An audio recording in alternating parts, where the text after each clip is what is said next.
अब देखो, accounting equation करना कोई डिफिकल्ट चीज नहीं है, बस आपको पता होना चाहिए आपका एसेट्स और लायबिलिटीज में चेंजेस क्या क्या आ रहे हैं आपके ट्रांजेक्शंस की वजह से।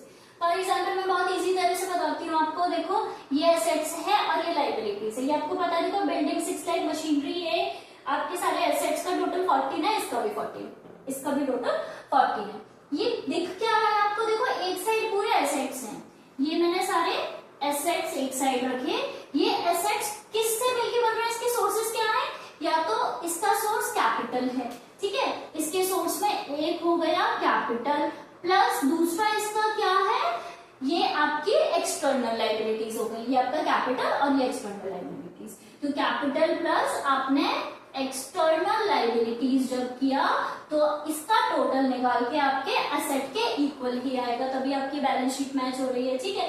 दूसरा, अब पहली इक्वेशन क्या हो गई? Asset equal to capital plus external liabilities. अब अगर मैं बोलूं कि आपको एसेट का बैलेंस तो दिया है, कैपिटल का भी बैलेंस दिया है, एक्सटर्नल लायबिलिटीज का नहीं दिया है, तो आप क्या करोगे? आप सिंपल मैथ्स है, आपको पता है कि एसेट से दो कंपोनेंट से मिलकर बन रहा है, तो आपको अगर कोई एक कंपोनेंट नहीं दिया है तो आप क्या कर सकते हो? Liability equal to asset minus capital. Same इसका दूसरा पार्ट क्या हो सकता है कि आपको एसेट दिया है, एक्सटर्नल लायबिलिटीज नहीं दिया है, तो आप क्या करोगे?